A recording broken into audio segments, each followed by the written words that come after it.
ওমর আবু জাহেল দারুন নাদওয়া নামক পার্লামেন্টে ঘোষণা দিল, সভাপতির চেয়ারে বসা ইবলিস, পার্লামেন্টের সভাপতির চেয়ারে বসা ইবলিস। আবু জাহেল হইল সংসদ নেতা, ইবলিস হইল স্পিকার। এজেন্ডা হইল মুহাম্মদকে কি করা যায়। সিদ্ধান্ত হলো মুহাম্মদকে হত্যা করে ফেলো। যেরকম নাউজুবিল্লাহ। আপনারা বলুন তো, আমার আপনার নবী বন্ধু কার? একটু জোরে কও না, কার? বন্ধুরে হত্যা করার প্ল্যান চলবে, আর বন্ধু তাকায় তাকায় দেখবে। এটা তো বন্ধুত্ব হতে পারে না। আমার আপনার নবী আল্লাহ পাকের বন্ধু, বন্ধুকে তারা হত্যা করে ফেলবে, এটা কোনোভাবেই তো আল্লাহ মেনে নিতে পারেন না। আবু জাহেল ঘোষণা দিল, কে আছো এমন মুহাম্মদের কল্লা আনতে পারবা? সাথে সাথে ওমর, তখনও তিনি কালেমা পড়ে মুসলমান হন নাই, তলোয়ারটা উঠে বলতেছেন, আমি ওমর পারবো। আবু জাহেল কয়, ওমর এটা তোমার দ্বারাই সম্ভব। যাও, তোমাকে আমরা পাঠাইলাম, মুহাম্মদের কল্লা নিয়ে আসো। নাউজুবিল্লাহ। আমরা তোমাকে লাল গালিচার সংবর্ধনা দিব, ফুলের মালা নিয়ে মক্কার রাজপথে তোমাকে ঘুরবো, তোমাকে নিয়ে মিছিল দিব। যা বেটা যা। আবু জাহেল কয়, যা যা, তোমার দ্বারা এটা সম্ভব। ওমর বের হয়েছেন নবীজির মাথা মুবারক নেওয়ার জন্য। সাহাবী একজনের সাথে দেখা, সংক্ষেপে বলে ফেলি, কই যাও? কয় মুহাম্মদের কল্লা আনতে। কয় মুহাম্মদুর রাসূলুল্লাহর কল্লা পরে আনবা, আগে নিজের ঘরের খবর নেও। আমার ঘরের আবার কি খবর? কয় তোমার বোন, তোমার ভগ্নিপতি, তারা দুজন কালেমা পড়ে মুসলমান হয়ে গেছে। মুহাম্মদুর রাসূলুল্লাহর মাথা মুবারক যদি তুমি আনতে যাও, মনে রেখো মুহাম্মদের বংশ কিন্তু তোমার ছাড়বে না। আগে নিজের ঘর তুমি ঠিক করো। ওমর আল্লাহ নবীর বাড়ির দিকে রওনা না দিয়া বোনের বাড়ির দিকে রওনা দিলেন। যায় দেখেন দরজা বন্ধ, ভিতরে বোন ভগ্নিপতিকে নবীর আরেকজন সাহাবী তারা কোরআন পড়া শিখাইতেছেন, আল্লাহর কালাম পড়া শিখাইতেছেন। হযরত ওমর দরজার পাশে যাইয়াই তিনি কোরআন তিলাওয়াতের আওয়াজ শুনলেন। শোনা মাত্রই তো তার মাথা গরম হয়ে গেল। দরজা খুলো। ওমরের আওয়াজ শোনা মাত্রই শিক্ষক যিনি ছিলেন, উস্তাদ যিনি ছিলেন, ভয়ে খাটের তলে চলে গেলেন। দরজা খুলে দিল বোন। দুইকেই কোনো কথা নাই, ভগ্নিপতির মায়ের শুরু করলেন। এমন মায়ের, এমন মায়ের, রক্ত বের হয়ে গেল। বোন আসছে ফিরানোর জন্য, বোনকে এমন ভাবে মারলেন, বুড়ো মাটিতে পড়ে গেল। বোনের মাথা ফেটে রক্ত বের হতে লাগলো। এইবার বোন, উমরের বোন রক্ত হাতে নিয়ে বলতেছে, ভাইয়া, ও ভাইয়া শুনো, তুমি যেই বাপের পোলা, আমি এই বাপের মাইয়া। তোমার গায়ে যেমন রক্ত, আমার গায়ে তেমন রক্ত। তোমার যেমন রাগ, আমারও এমনই রাগ। রক্ত আমাদের এক। ভাইয়া ভালো করে শোনো, মারতে মারতে এখানে শহীদ করে ফেলতে পারো, আমাদের জান চলে যেতে পারে, তাও মেনে নিব। কিন্তু যেই ধর্মের সন্ধান পেয়েছি, যেই সত্য ধর্মের সন্ধান পেয়েছি, যেই সত্য নবীর সন্ধান পেয়েছি, যেই সত্য কিতাব কোরআনের সন্ধান পেয়েছি, এই সত্য ধর্ম থেকে এক চুল পরিমাণ সর্বনাশ। মুসলমানের আওয়াজ কো আল্লাহু আকবার, আর জোরে আল্লাহু আকবার। এই কথা বলা মাত্রই হযরত ওমর সাথে সাথে তিনি শান্ত হয়ে গেলেন, মারামারি বন্ধ করে দিলেন। নীরব নিস্তব্ধ হয়ে বলতেছেন, বোনরে তুই কি কইলি, তুই কি কইলি? আমার কলিজার ভিতরে তো তুই জ্বালা শুরু করে দিলি। ঠিক আছে, আমিও মারবো না, আমিও আর মারবো না, তবে আমাকে একটু বল বল বল, দরজার বাহিরে থেকে আমি কি শুনছিলাম? একটু শুনছি, শোনা মাত্রই অন্তরের ভিতরে যেন একটা আলো জ্বলে উঠছিল। এ বোন, আমাকে আরেকটু তোরা এই কালাম শোনাইবি, আরেকটু তোমরা আমাকে কালাম শোনাইবানি। সাথে সাথে যিনি উস্তাদ ছিলেন তিনি বের হয়ে আসলেন। আয়েশা বলতেছেন, ওমর, কালেমা পড়বার আগে, কোরআন শুনবার আগে পবিত্র হও। আর আমার তো মনে হয় নবীজি গত রাত দোয়া করেছিলেন, আল্লাহ ওমর অথবা আবু জাহেল দুইজনের একজনকে মুসলমান বানায়া তুমি ইসলামের শক্তি বাড়ায় দাও। নবী আমাদেরকে নিয়ে এই দোয়াটা করেছিলেন। ওই সময়ে মাত্র 39 জন মানুষ কালেমা পড়ে মুসলমান হয়েছে। ওমর যখন মুসলমান হন, ওমরকে লিয়ে হলো 40 জন। ওমরের আগে ছিল 39 জন। আল্লাহু আকবার। নবীজি দোয়া করেছেন, আমরাও আমিন বলেছি। মনে হয় আল্লাহ পাকের কুদরতি দফতরে তুমি ওমরের নাম কবুল হয়ে গেছে। নবী কিন্তু তোমার কথা চাইলেন, আবার আবু জাহেলের কথাও বলছেন। দুইজনের কোনো একজনকে আল্লাহ তোমার এই মনে হয় কবুল করে নিছে। কোরআনের আয়াত তিলাওয়াত শোনা মাত্রই ওমরের চোখ দিয়া পানি পড়ে।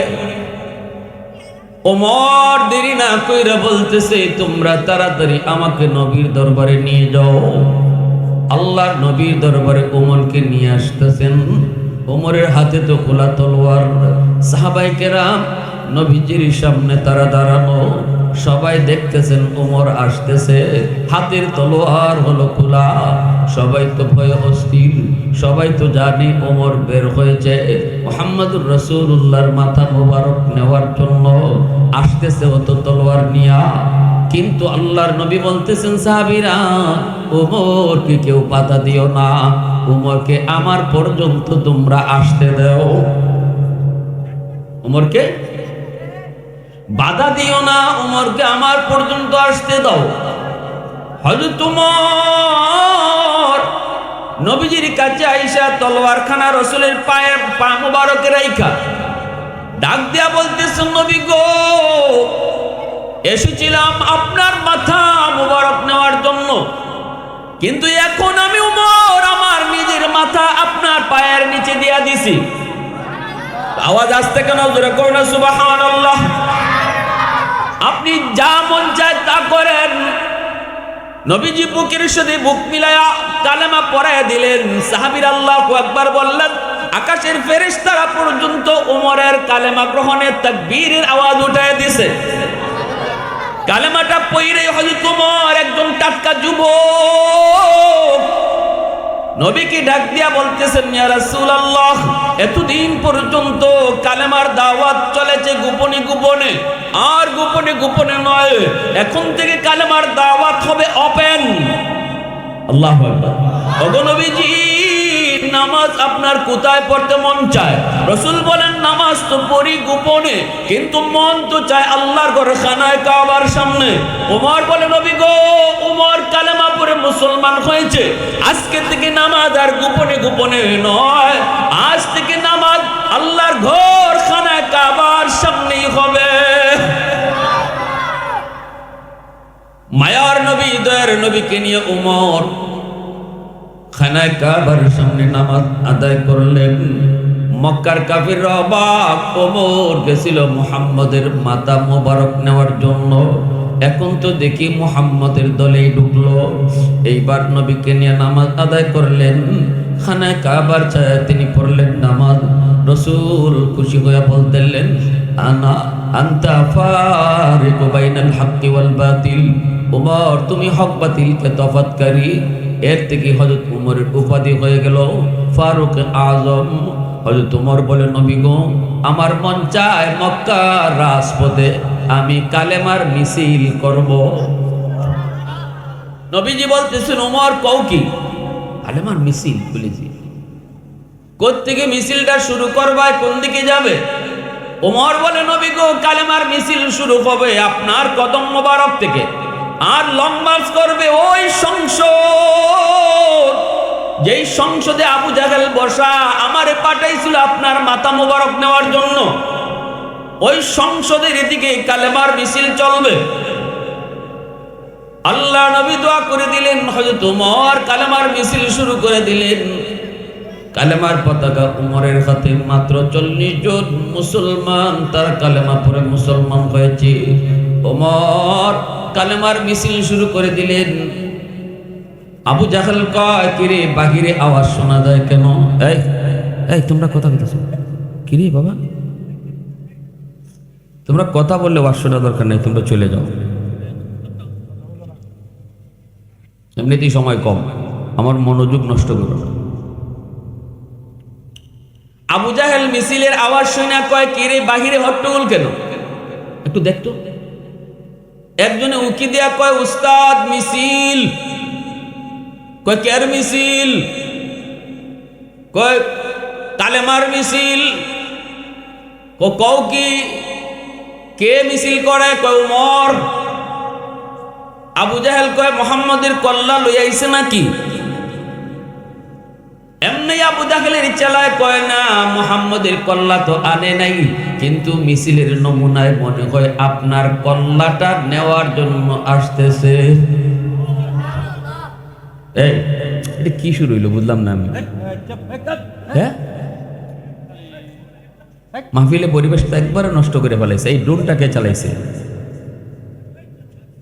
লা ইলাহা ইল্লাল্লাহ, জুরে লা ইলাহা ইল্লাল্লাহ।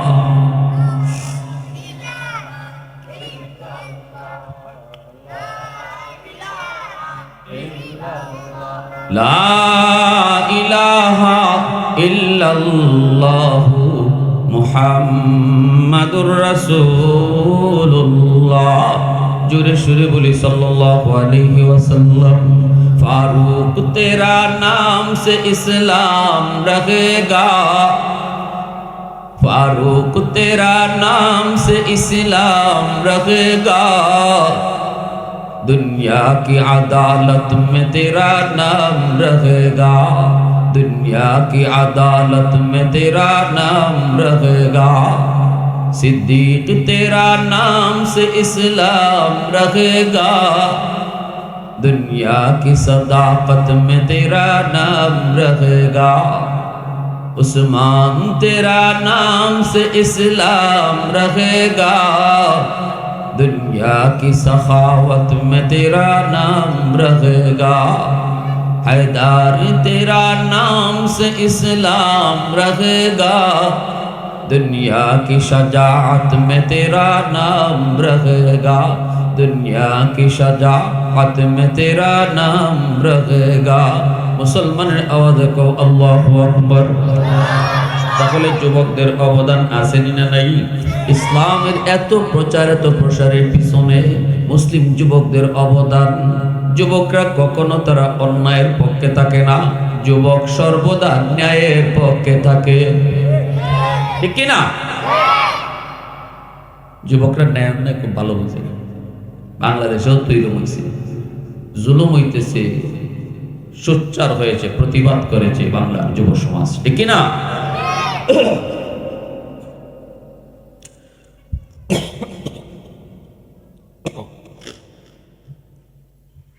এই যে তালিমুল কোরআন মাদ্রাসা, তালিমুস সুন্নাহ, আমরা যারা এখানে মা বাবা আছি, ভালো করে মনে রাখবেন, মুরগির বাচ্চা জন্ম নিলে মুরগি হয়, মানুষের বাচ্চা জন্ম নিলে মানুষ হয় না, তারে মানুষ বানাইতে হয়। মানুষ বানানোর শিক্ষা হলো কোরআনের শিক্ষা, মানুষ বানানোর শিক্ষাই হলো কোরআনের শিক্ষা। এই কথাটা আল্লাহ পাক পবিত্র কোরআনুল কারীমে সূরাতুর রহমানে আল্লাহ পাক এই কথা ইঙ্গিত দিয়েছেন। আল্লাহ বলেন, আর রহমান আল্লামাল কুরআন খালাকাল ইনসান। আল্লাহ বলেন, জানোনি রহমান কে? রহমান হচ্ছেন তিনি যিনি কোরআন শিক্ষা দিয়েছেন, মানুষ সৃষ্টি করেছেন। এতে করে আল্লাহ বুঝাই দিলেন, কোরআনের শিক্ষার দ্বারা মানুষ মানুষ হয়, কোরআনের শিক্ষার দ্বারা মানুষের সন্তান মানুষ হয়, ঠিক না? ডাক্তার হইছে কিন্তু কোরআনের শিক্ষা নাই, হালাল হারাম নাই, জায়েজ না জায়েজ নাই, বৈধ অবৈধ নাই। 20-30 হাজার টাকার লোভে পড়ে যেই ডাক্তার নরমাল ডেলিভারি কেসে রোগীকে কয় সিজার করা লাগবে, এই ডাক্তারকে ডাক্তার বলবেন নাকি ডাকাত বলবেন? অতএব মনে রাখবেন, ডাক্তার হইলেই মানুষ হয় না, ইঞ্জিনিয়ার হইলেই মানুষ হয় না। আল্লাহ বলেন, তুমি যদি মানুষের তালিকায় নাম লেখাইতে চাও তাহলে অবশ্যই ইসলামী জিন্দেগি লাগবে, কোরআনী জিন্দেগি মানতে হবে, কোরআন মানতে হবে, কোরআন মতো চলতে হবে, হালাল হারাম বুঝতে হবে, জায়েজ না জায়েজ মানতে হবে, বৈধ অবৈধ তোমাকে মেনেই চলতে হবে। যার জীবনে বৈধ অবৈধ আছে, যার জীবনে হালাল হারাম রয়েছে, যার জীবনে জায়েজ না জায়েজ রয়েছে, যার জিন্দেগি ইসলামী জিন্দেগি রয়েছে, আল্লাহর তালিকায় সে মানুষ। আর যার জীবনে ইসলাম নাই, যার জীবনে হালাল নাই হারাম নাই, যার জীবনে জায়েজ নাই না জায়েজ নাই, যা মন চায় তা খায়, যা মন চায় তা করে, যা মন চায় তা দেখে, আল্লাহর তালিকায় সে মানুষ নয়। আল্লাহ তারে কি কয়? আল্লাহ কয় উলাইকা কাল আনআম, সে চতুষ্পদ জীব জানোয়ারের মতো। হাইওয়ান যেমন যা মন চায় তা করে, হাইওয়ান যেমন যা মন চায় তা খায়, এমন তুমি মানুষ হয়েও যদি যা মন চায় তা করলা, যা মন চায় তা খাইলা, তোমার মাঝে আর হাইওয়ানের মাঝে কোনো তফাৎ নাই। কথাটা বলছেন কে? একটু জোরে বলেন না কে? এজন্যই ভালো করে ইয়াদ রাখবেন, কোরআনের শিক্ষা মানুষকে মানুষ বানায়, কোরআনের শিক্ষা আমার আপনার সন্তানকে মানুষের সন্তান বানায়। মনে রাখবারে যুবক, আজ এই বাবা সন্তান নিয়ে মাদ্রাসায় হাজির হবে, এই সন্তান যখন হাফেজ হওয়ার পর মাথায় পাগড়ি তুলবে, এলাকার মানুষেরা তার মাথায় পাগড়ি পড়াবে, উস্তাদগণ তার মাথায় পাগড়ি পড়াবে, কিন্তু ওই হাফেজের বাপমার মাথায় পাগড়ি পরাইবেন আল্লাহ নিজের হাতে। মান করা আল কুরআন ওয়া আমিলা বিমা ফিহি উলবিসা ওয়ালিদাহু তাজান ইয়াউমাল কিয়ামা। কিয়ামতের ময়দানে আল্লাহ পাক একটা নূরের মুকুট, আল্লাহ পাক একটা পাগড়ি হাতে নিয়ে বলবে, কই তোমরা বাপ মা? নবীর বাপ মা যায়, কই বললা আমি তো অমুক নবীর আম্মা, অমুক নবীর আমি আব্বা। আল্লাহ বলবেন, আমি নবীর বাপ মারে খুঁজি না। সাথে সাথে একজন হাফেজের মা, আলেমের বাবায় কই বললা আমি অমুক হাফেজের মা, অমুক হাফেজের বাবা। হাসরের মাঠে আল্লাহ বলবেন, আমি তো তোমাদেরকে খুঁজতেছি। আল্লাহ পাকের হাতে, কুদরতি হাতে একটা পাগড়ি। আল্লাহ বলবে, দুনিয়ার জমিনে তোমার সন্তানের মাথায় পাগড়ি পরাইছে মানুষ, আর হাসরের ময়দানে তোমরা বাপ মার মাথায় পাগড়ি পরানো আমি আল্লাহ। মান কারা আল কুরআন ওয়া আমিলা বিমা ফিহি উলবিসা ওয়ালিদাহু তাজান ইয়াউমাল কিয়ামা। এই পাগড়িটার এত পাওয়ার সূর্যের পাওয়ারের চেয়ে অনেক বেশি হবে।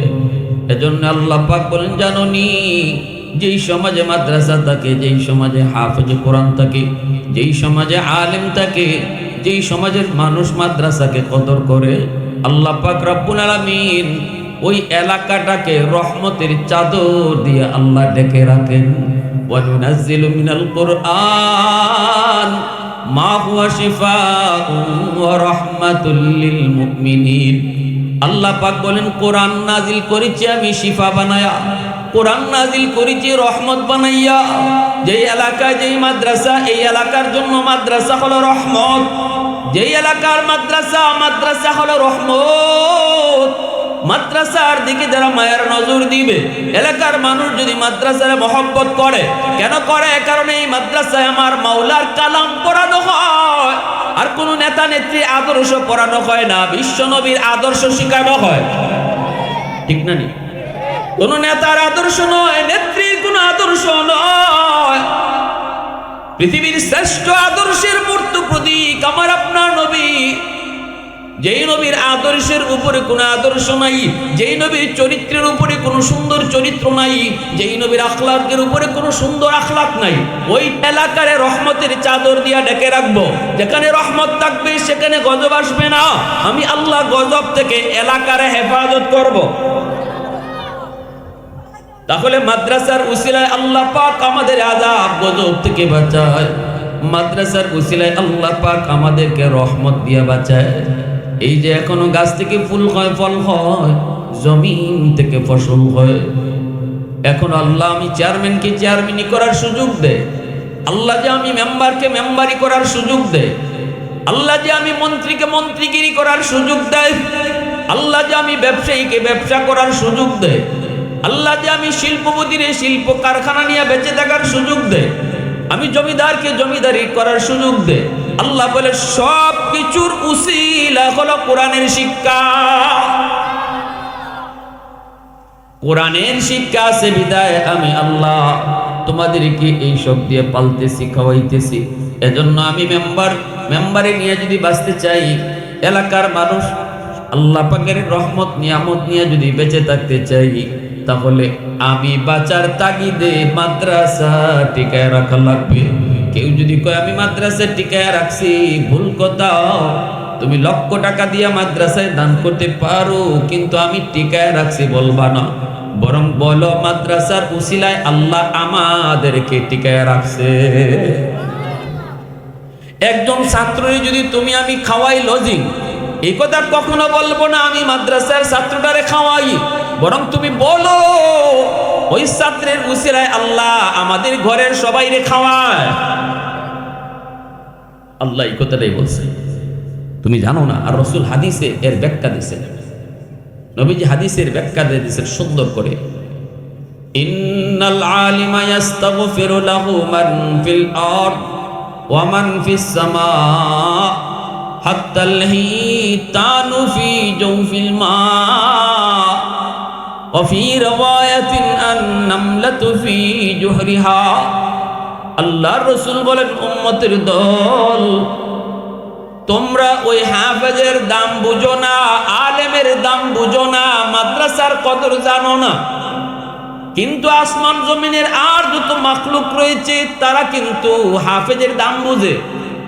রাসূল বলেন, এজন্যই গর্তের পিপিলিকা আর পানির নিচের মাছ হাফেজে কোরআনের জন্য 24 ঘন্টা আল্লাহর কাছে দোয়া করে, গাছের পাতাগুলি দোয়া করে, জঙ্গলের বাঘ ভাল্লুক দোয়া করে, পানির নিচের মাছা কো মালিক হাফেজের হায়াতের ভিতরে বরকত বাড়ায় দাও। উলামায়ে কেরাম তুমি হায়াতের ভিতরে বরকত বাড়ায় দাও। আল্লাহ সমাজে তুমি মাদ্রাসা কবুল করে নাও।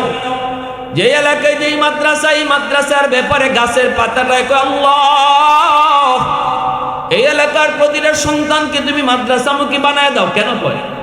রাসূল বলেন, কারণ পানির নিচের মাছ এই কথাটা বুঝে, হাফেজের হায়াত বাড়লে জমিনের হায়াত আল্লাহ বাড়ায় দেয়, উলামায়ে কেরামের সংখ্যা বাড়লে জমিনে হায়াত আল্লাহ বাড়ায় দেয়। মাদ্রাসা যদি দিন দিন উপরে উঠে জমিনের হায়াত আল্লাহ বাড়ায়। এজন্য মাসে কয় মালিক, যদি মাদ্রাসা দিন দিন উন্নত হয়, জমিনের হায়াত যদি বেড়ে যায়, আমি মাছ পানির নিচে বেঁচে থাকার সুযোগ পাই। আল্লাহ, আমি গর্তের পিপিলিকা এখনো বেঁচে থাকার সুযোগ পাই মাদ্রাসার উসিলায়, আলেম উলামার উসিলায়, হাফেজে কোরআনের উসিলায়। এজন্য এই মাসে কয় পিপিলিকা কয়, আল্লাহ তুমি হাফেজের হায়াত বাড়াও, আলেমের হায়াত বাড়াও। আমরা বুঝি না, কিন্তু রাসূল বলেন পিঁপড়ায় বুঝে, পানির নিচের মাছেও বুঝে। সুবহানাল্লাহ জোরে বলেন। যদি আমার সন্তানটা আজকে হাফেজ হয়, আলেম হয়, তাহলে বাবার কবরের পাশ দিয়া গান গেয়ে যাবে না। আমি নিজের চোখে দেখেছি যে এই ছেলে কোরআন পড়ে নাই, কোরআন বুঝে নাই, বন্ধুদের নিয়ে কবরের পাশ দিয়েও গান গেয়ে গেয়ে চলে যায়। অথচ এই কবরস্থানের ভিতরে তার মা শুয়ে আছে, বাবা শুয়ে আছে। সেই বাপ মার কবর দেখো অন্তর গলে না, কোরআন পড়ে না, কোরআন পড়ে না। যদি আজকে আমার সন্তানকে আমি মাদ্রাসায় পড়াইতাম, শিশুকালটায় যদি মাদ্রাসায় পড়াইতাম, এরপরে যদি তার স্কুলেও দেই, এরপরে যদি তার ডাক্তারও বানাই, ইঞ্জিনিয়ারও বানাই, কিন্তু শিশুকালে 5টা বছর যদি তার মাদ্রাসায় পড়াই, এই ছেলে বাবার জানাজার নামাজ পড়াইতে পারবো, এই ছেলে বাবার কবরের পাশে দাঁড়ায় আসরে ইয়াসিন করতে পারবো। আওয়াজ আসতে নজরে বলেন। বাবা হওয়া সার্থক, মা হওয়া সার্থক। এক হাদিস শরীফ আল্লাহ নবী বলেন, বাবার কবরে আযাব হয়, সন্তান কবরের উপরে দাঁড়ায়া দাঁড়ায়া কোরআন তেলাওয়াত করতেছে। আল্লাহ পাক রব্বুল আলামিন কই, এই আযাবের ফেরেশতারা আযাব বন্ধ কর, কবরের উপরে তাকায়া দেখ, তার সন্তান আমি আল্লাহর কালাম তেলাওয়াত করতেছে। একটু শুন আমারে রহমান কই, রহিম কই, আমি আল্লাহর অতি দয়ালু কইয়া ডাকে। যেই বাচ্চাটা আমারে অতি মেহেরবান খোদা কইয়া ডাক দিল, তার বাবাকে আমি আল্লাহ কবরে আযাব দিতে পারি না। ধন্য ওই বাবা, ধন্য ওই মা, যেই বাবার সন্তান হাফেজ হলো, যেই মার সন্তানটা আলেম হলো। ধন্য ওই মা, ধন্য ওই বাবা, দুনিয়াতে আসা যাওয়া তার সার্থক। আল্লাহ পাক রব্বুল আলামিন হাসরের মাঠেও তার নাম ধরে ডাক দিবে না। আল্লাহ মানুষের সামনে কইব, ও হাফিজ সাহেবের আব্বা। সুবহানাল্লাহ। মানুষ তার দুনিয়াতে যেই নামে ডাকতো, হাসরের মাঠে আল্লাহ এই নামে ডাকবো। মানুষ দুনিয়াতে সম্মানের সাথে কইতো, ও মুফতি সাহেবের আব্বা, ও হাফিজ সাহেবের আব্বা।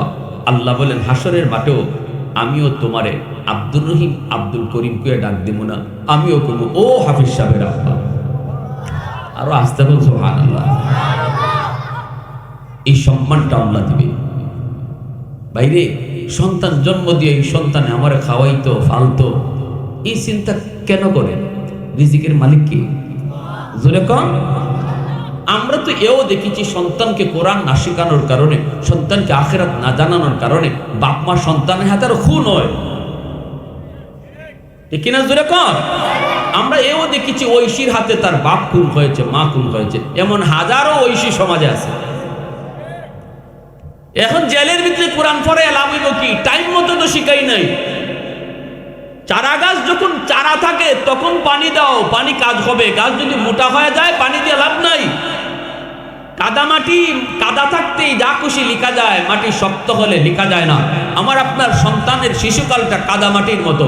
এই কাদা মাটিতে আমি যা খুশি লিখতে পারবো, আমার আল্লাহর নাম, আমার রসুলের নাম, আখিরাত, কবর, তার কোরআনের শিক্ষা তার দিলের ভিতরে বসাইতে পারবো। আমি তারে ওই দেখা যায় তাল গাছ, ওই আমাদের গা, এটা কেন দেখাবো? আমি বলবো ওই দেখা যায় মদিনাতুল মুনাওয়ারা, ঠিক কিনা?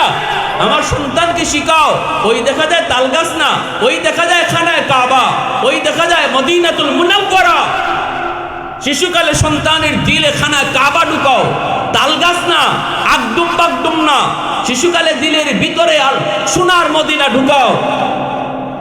এই ছেলে ঢাকা ইউনিভার্সিটি বাংলা বিভাগে যাবে, নাস্তিকদের ভিড়ে যাও, নাস্তিক হবে না, কোরআনের সৈনিক হবে, মা ভক্ত বাবা ভক্ত সন্তান হবে, আলেম ওলামাকে শ্রদ্ধা করবে।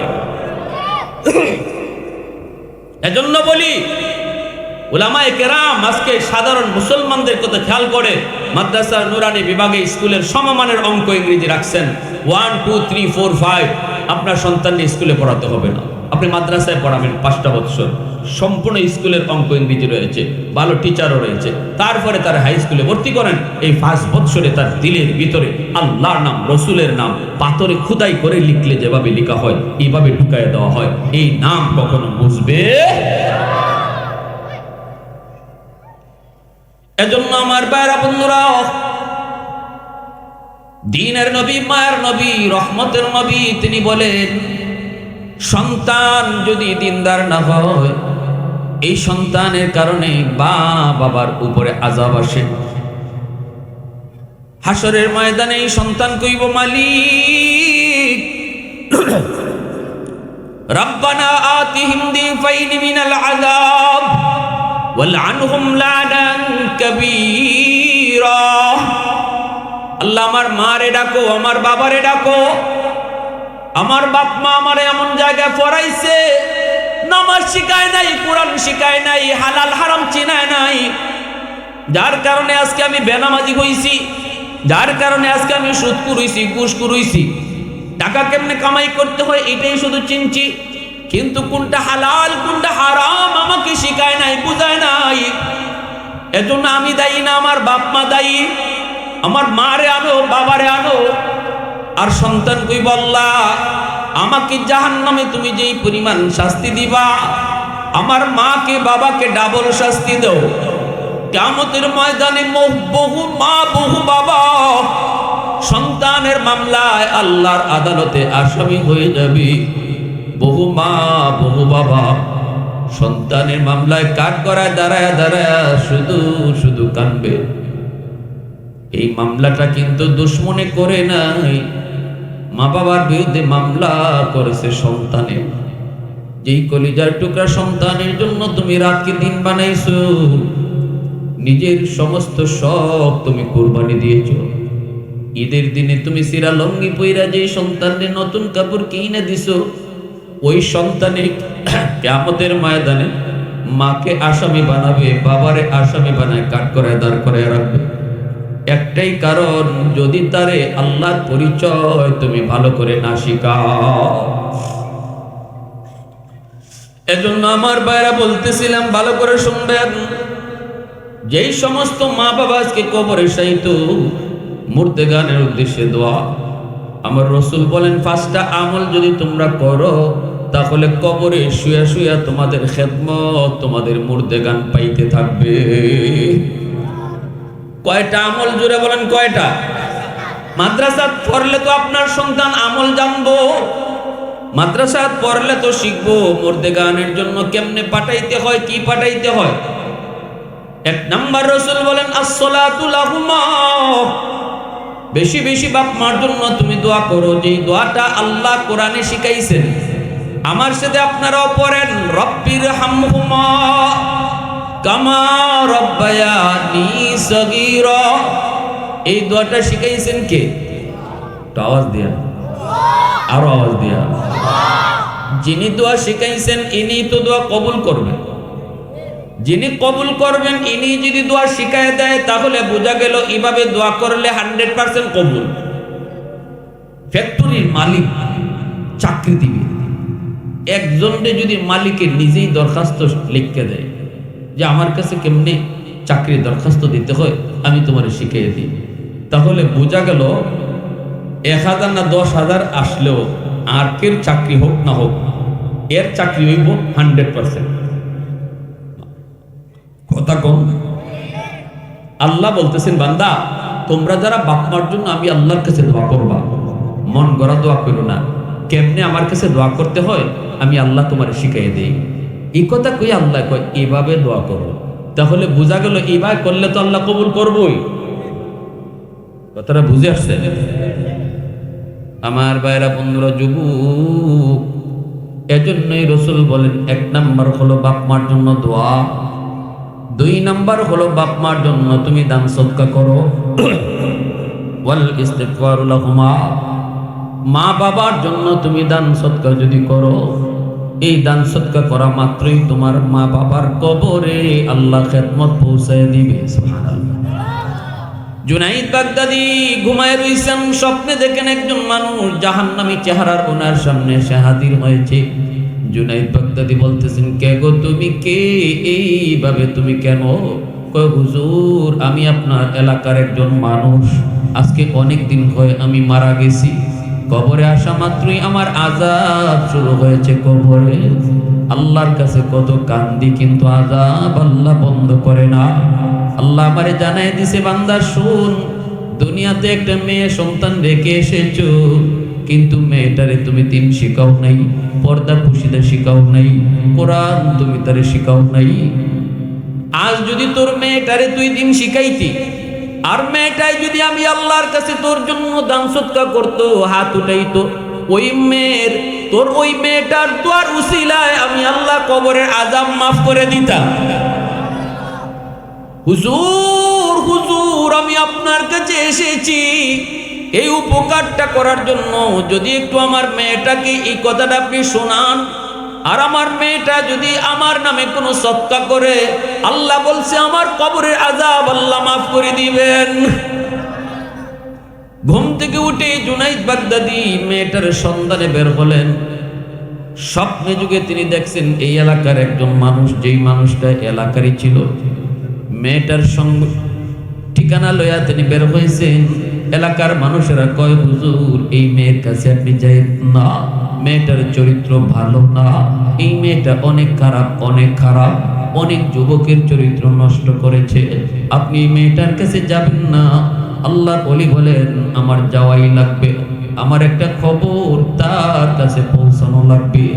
মানুষেরা কয়, হুজুর যদি যেতে চান তাহলে নদীর ঘাটে যান, নদীর ঘাটে সে গোসল করে। জুনাইদ বাগদাদি নদীর ঘাটে আসলেন। মেয়েটা গোসল করে যখন নদীর পাড়ে উঠলো, আল্লাহর ওলি দাঁড়ায় রয়েছেন। মেয়েটা তো চরিত্র ভালো না, ডাক দিয়া কয়, মৌলবী তুমি কি চাও? জুনাইদ বাগদাদি কয়, মারে আমি কিছু চাই না, তবে একটা খবর দিতে এসেছি। কই কি খবর? কার খবর? কই তোমার আব্বার খবর। এমনি মেয়েটা কয়, আমার বাবার আবার কিসের খবর?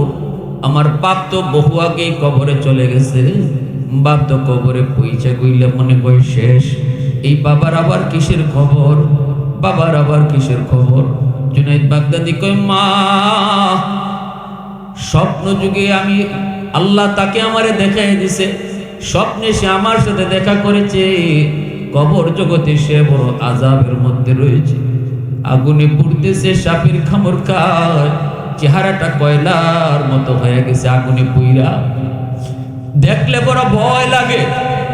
আমি তারে জিজ্ঞেস করেছি, সে আমাকে পরিচয় দিয়েছে, আর আল্লাহ তোমার আব্বাকে এই কথাটা জানাই দিছে, রে মা সন্তান হিসেবে তুমি যদি তার জন্য হাত উঠাও, সন্তান হিসেবে তুমি যদি তার জন্য সদকা করো, আল্লাহ এই উসিলায় তোমার বাবার কবরের আযাব আল্লাহ মাফ করে দিবে। মেয়েটা গুনাহ করে করে দিল শক্ত হয়ে গেছে, এজন্য কথাটাতে তার দিল নরম হয় নাই। কয়, মৌলবী নেও, আমার বাপের জন্য সদকা দিলাম। এই বইলা হাতের মধ্যে এক মুষ্টি পানি লইয়া আল্লাহর ওলি জুনাইদ বাগদাদির দিকে ঢিল মারছে। জুনাইদ বাগদাদি ভয় পেয়ে গেছেন, কষ্ট পেলেন। হায় রে, সন্তান বুঝি এমন হয় যে সন্তানের জন্য মা বাবা এত এত কিছু কুরবানি করে, এই সন্তান বুঝি এমন হয়। তিনি একটু সরে গেলেন, পানিটা ওনার গায়ে লাগে নাই, চলে এসেছেন মনের ভিতরে কষ্ট নিয়ে বাড়িতে। এইভাবে মেয়েটারে তার বাবার খবর দিলাম, কিন্তু না না, মেয়েটার দিল তো নরম হলো না। তিনি চলে আসলেন বাড়িতে, আইসা তিনি ঘুমাইছেন। স্বপ্ন যুগে দেখেন ওই মানুষটা, গতকাল যে মানুষটা জাহান্নামী চেহারা লইয়ার সামনে এসেছিল, আজ সে জান্নাতি চেহারা লইয়ার সামনে হাজির হয়েছে। আল্লাহর ওলি তারে জিজ্ঞেস করেন, ভাই তোমার চেহারার পরিবর্তন কেমনে হলো? তখনই কই, হুজুর আমি আপনার কাছে কৃতজ্ঞতা জ্ঞাপন করতে এসেছি। হুজুর আপনার দিকে আমার মেয়েটায় যে পানি ছুঁড়ে মারছিল, এই পানিটা তো আপনার গায়ে পড়ে নাই, পানিটা যেই জায়গায় পড়ছে এখানে একটা পোকা, দীর্ঘদিন যাবৎ পানির তৃষ্ণায় ছটফট ছটফট করে, পোকাটার জান যায় জান যায়। ওই পানিটা পোকার মুখে পড়লো, পোকা পানিটা খায়া তার জীবন রক্ষা হলো। পোকাটায় কই, মালিক যার উসিলায় আমি পানি পায়া জান রক্ষা হলো, আল্লাহ তুমি তারে মাফ করো।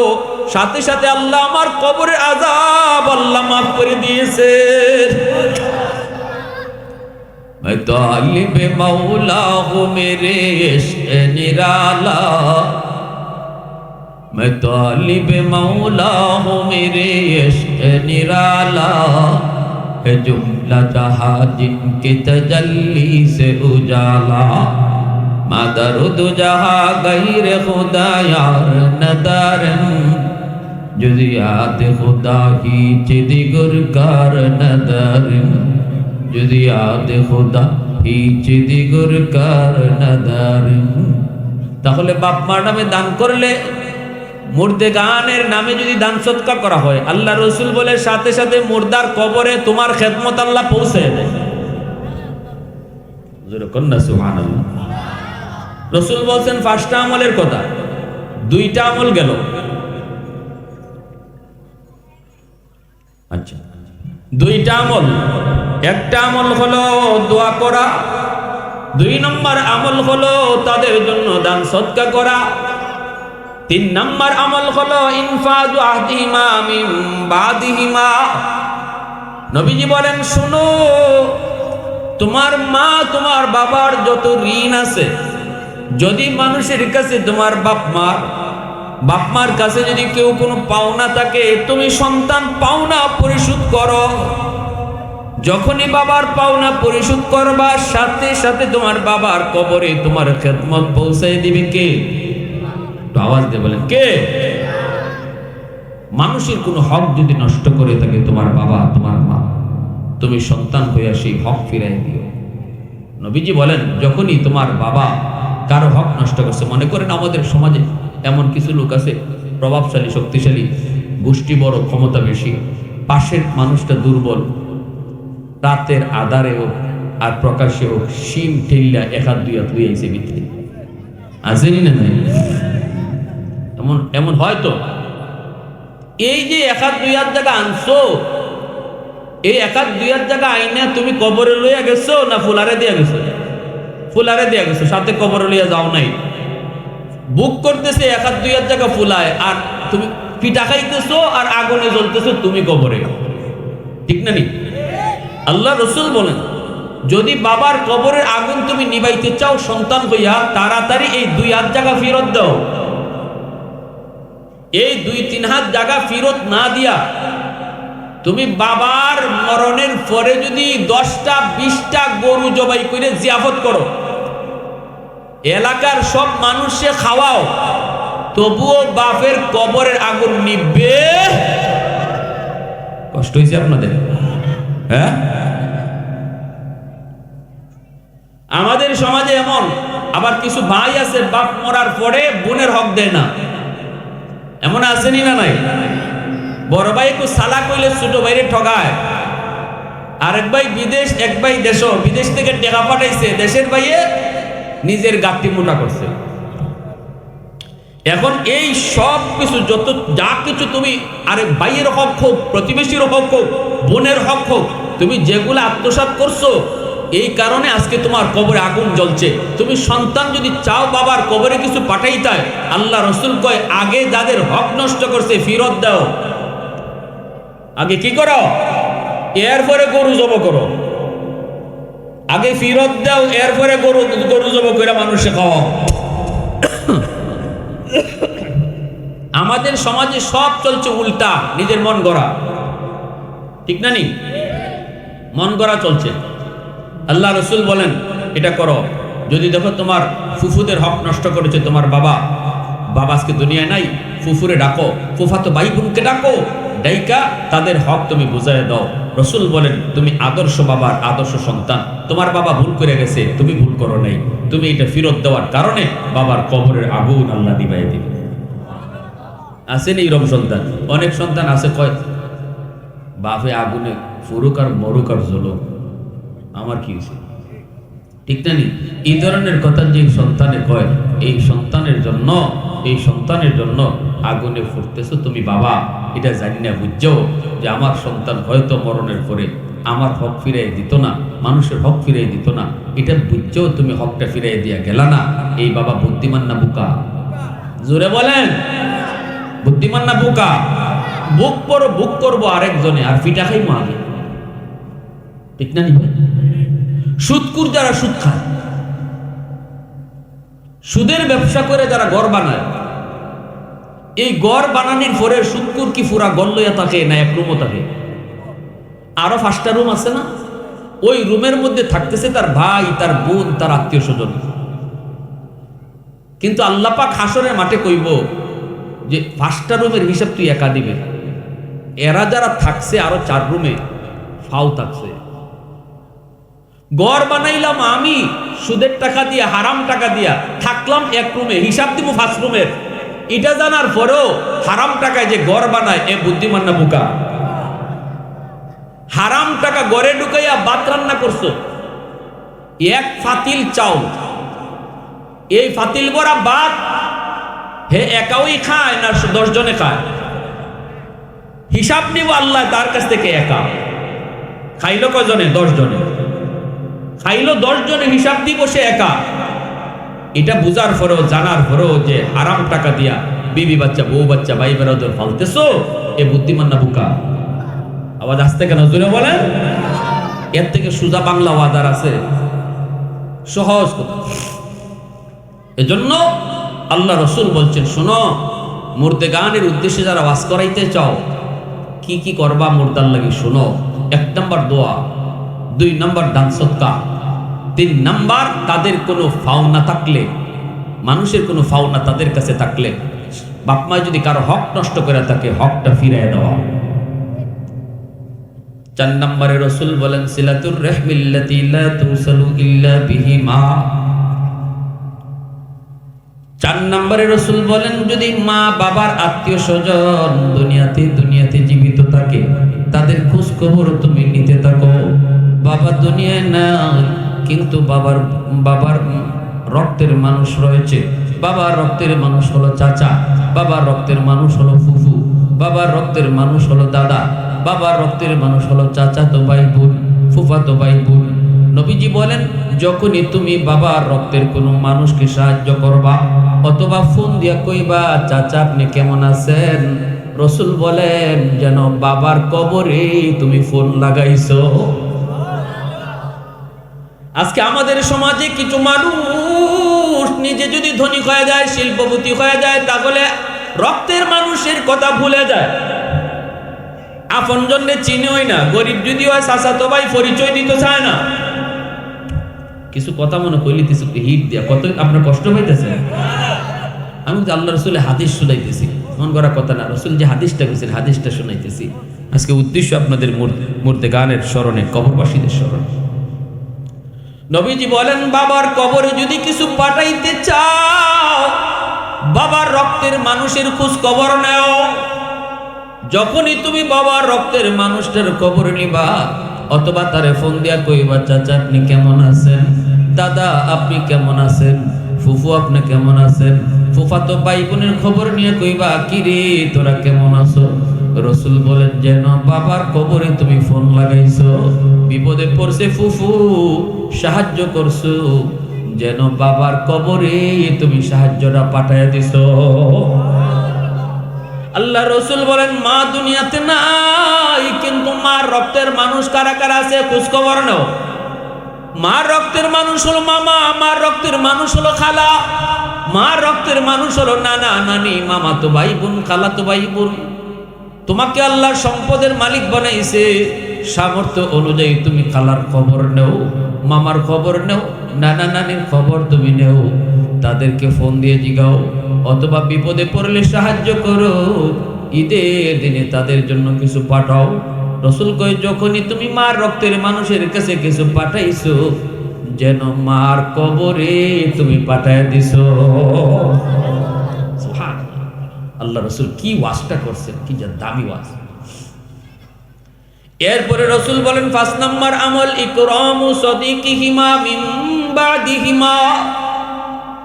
5 নম্বর আমলটা আমি 5টা আমল জিগাই মাঠ থেকে যে কোনো একজনকে, কেউ যদি সিরিয়াল বাই সিরিয়াল কইতেই পারো আমি আমার পকেট থেকে পুরস্কার দিব। আমি আর একবার কইমু 5টা আমল, এরপরে দেখবো কে কইতে পারে।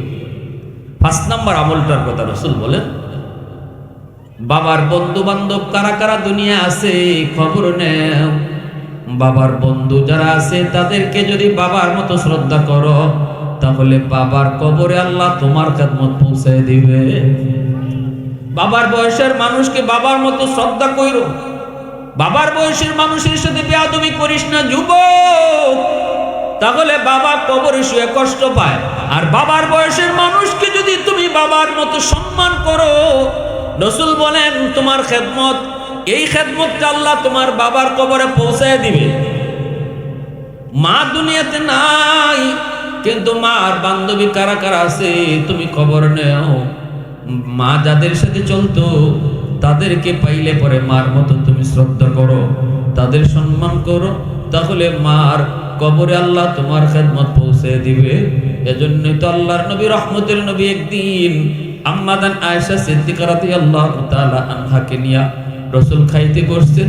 নবীজির সামনে হলো অনেকগুলি রুটি, রসুল খাইতে পারেন না, চোখ